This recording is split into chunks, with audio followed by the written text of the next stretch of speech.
Varicose veins కి సరైన చికిత్స కోసం సంప్రదించండి ఎవిస్ హాస్పిటల్. నమస్తే రమగారు. నమస్తే జయ. రమగారు, కొన్ని మనకి దేవతా వృక్షాలను ఉంటాయి, మనకి ఆలయాల్లో కనిపిస్తూ ఉంటాయి. అలాంటి దేవతా వృక్షాలే మన ఇంటి దగ్గర కూడా కనిపిస్తూ ఉంటాయి. వేప చెట్టని, రావి చెట్టని, ఇలాంటివి. ఆలయాల్లో అనేసరికి ప్రత్యేకమైన నియమాలు పాటిస్తూ ఉంటాం, కానీ ఇంటి దగ్గర అంత పాటించం. అంతదాకా ఇది మనకి గుర్తుండే ఉంటుంది మీకు, ప్రగతి రిసార్ట్స్లో దేవతా వృక్షాల వనం అని చెప్పి మొత్తం అన్ని వృక్షాలు మనం చూసాం. ఇట్లా కొన్ని కొన్ని చోట్ల చూస్తూ ఉంటాం కదా. వీటికి పూజా విధానం ఇంట్లో ఉన్నా కూడా మనం ఏమైనా పాటించాల్సిన అవసరం ఉంటుందంటారా? అవన్నీ ఎలా ఉంటాయంటే జయ, ఇప్పుడు పూజలు జరిగే చోట, ప్రతిష్ట ఉన్న చోట ప్రత్యేకంగా వేసి మరీ అర్చించే విధానం కొన్ని చోట్ల కనపడుతుంది.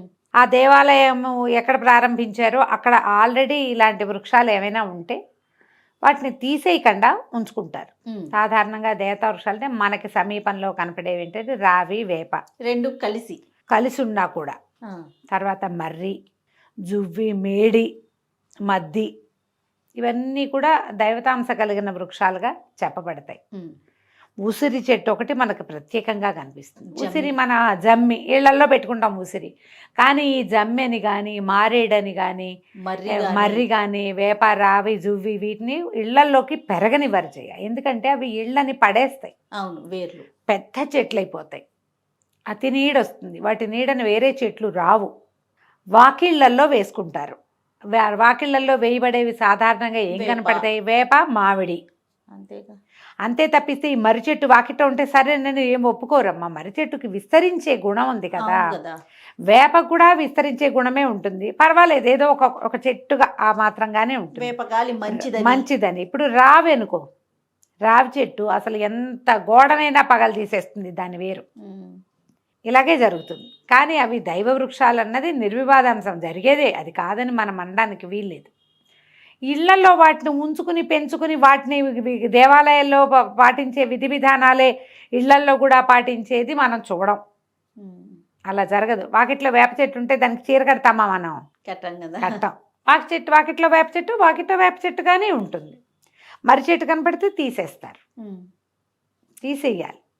కొంచెం వాకిళ్ళలో ఉంటే ఇప్పుడు పూజనీయమని పాలు పోయిండని, అది పోయిండని, ఇది పోయిండని ముట్టుకోండి, ఏమిటేమిటేమిటో సోషల్ మీడియా వల్ల ఇంకా విపరీతంగా తెలుస్తున్నాయి. దీనికి మనం పవిత్ర స్థలాలలో ఉంటే గనక వాటిని ప్రత్యేకంగా మనం కాపాడగలుగుతాము. మన పూజా విధానం అవి కూడా సుసంపన్నం అవుతాయి సరిగ్గా. ఏదో ఒక సందులో మొలిచేస్తాయి రావి చెట్లు, కాకులు, పక్షులు రావి పళ్ళు తిని వాటి విసర్జకాల వల్ల వస్తాయి.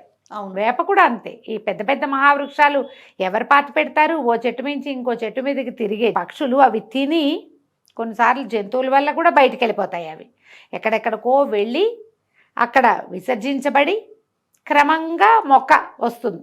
నువ్వు చూడు, పెద్ద ఫ్లైఓవర్లలో కూడా అక్కడక్కడ రావి చెట్లు కనపడతాయి. ఇలాగే వస్తాయి.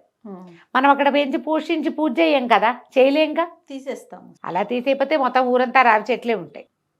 ప్రత్యేకంగా పూజించే విధానము కనపడుతుంది. వేప వల్ల ఉపయోగాలంటే మనం ఆల్రెడీ వందలు ఉన్నాయి. వేప వల్ల ఎన్ని ఆరోగ్య నిధి వేప చెట్టు.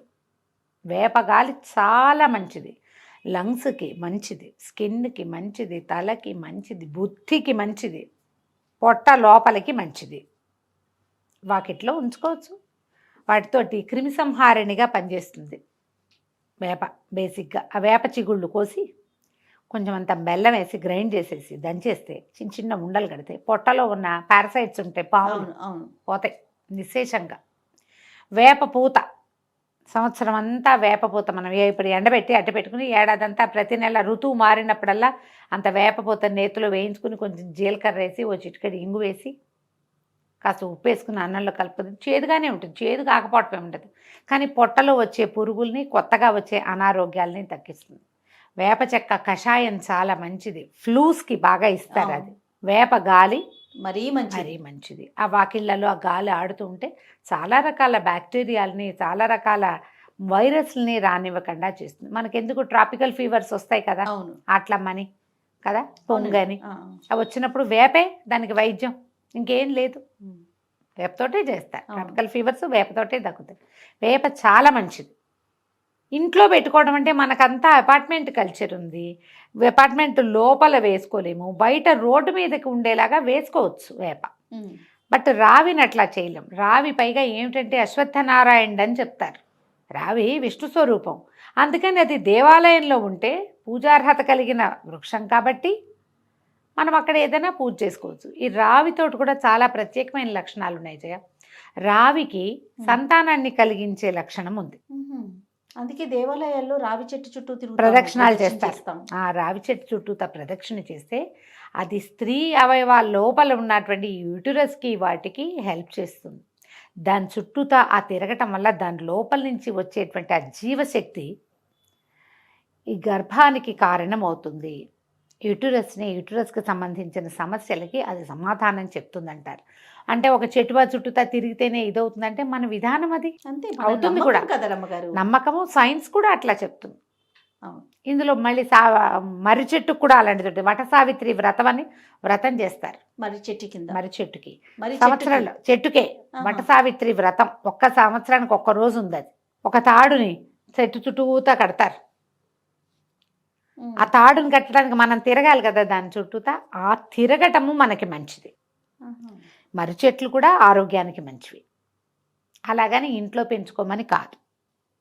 ఎక్కడైనా కనపడ్డప్పుడు దండం పెట్టుకోవటం, దేవాలయాల్లో ఉన్నప్పుడు విధిగా నమస్కారం చేయటం, విధిగా ప్రదక్షిణ చేయటం ఇది మంచిది. మేడి ఒకటి, దాన్ని ఏమంటారు మన మేడి అంటే దత్తాత్రేయుల వారు కూర్చునే వృక్షం, ఔదుంబరం అంటారు కదా.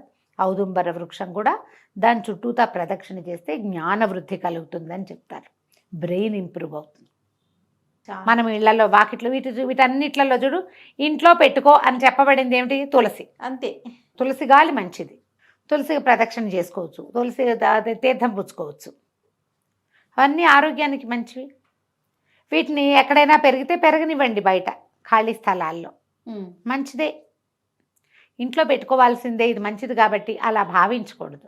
వీటిల్లో మనం ఇళ్లల్లో పెట్టుకోగలిగింది ఒక్క వేపే, వాకిట్లో. ఇంట్లో కాదు అది, అది కూడా బయటే. బయట, ఇంటి బయట. మామూలుగా చెప్తారు వేయబోతే వేపకొమ్మ, వేసినప్పుడు వేపకొమ్మ, తీయబోతే అసిరెమ్మ అంటారు. వేప చెట్టును తీసేటప్పుడు జేజి అందులో ఉంటుంది అమ్మవారు, తీయకూడదు అంటారు. దానికి ఏదైనా చిన్న పూజ ఏదైనా చేస్తున్నారనుకో ఇంకా అప్పుడు అసలు తీయలేకపోతాం. పవిత్రంగా చూస్తాం. మామూలుగా చూడు ఏదైనా పూజలు చేసి అమ్మవారి నైవేద్యాలు అవి పెట్టేటప్పుడు ఒక వేపకొమ్మని పెట్టుకుంటాం. ఆమెకి ప్రతిగా ఈ మన గ్రామశక్తులు ఉంటాయి కదా, ఆ గ్రామదేవతలు, వారిని వేపకొమ్మలో చూసుకుంటాం. అవును, మంచి మాటే, కానీ ఇదే ఆలోచనగా చేయక్కర్లేదు. రైట్. ఎక్కడైనా దేవాలయానికి వెళ్ళినప్పుడు అక్కడ ఒక రావి చెట్టు ఉంటే మీకు సంతానం ఉన్నా లేకపోయినా ప్రదక్షిణ, రావి చెట్టుకి ప్రదక్షిణ చేయండి. ముట్టుకోకూడదు రావి చెట్టు. చెట్లు పట్టేసుకొని తల ఆనించకూడదు, చేస్తూ ఉంటాం. ముట్టుకోకూడదు రావి చెట్టుని, చుట్టూతా ప్రదక్షిణ చెయ్యాలి. ఆ తాడు కట్టేటప్పుడు కూడా అట్లాగే ఒక్కచోటే ముడేస్తారు, ఒక్కసారే ముట్టుకోవటం, తర్వాత దాని చుట్టూతా తిరుగుతారు. మీరు ఒట్టిగా ప్రదక్షిణ చేయండి, ఆరోగ్యానికి మంచిది. ఇలా ఆలోచించాలి. ఈ చెట్లకి ఎందుకు అని అనుకోవద్దు, చెట్లు ఉపయోగపడతాయి మనకి, ఇలా భావించి చేయాలంతే. తప్పకుండా. నమస్తే. నమస్తే.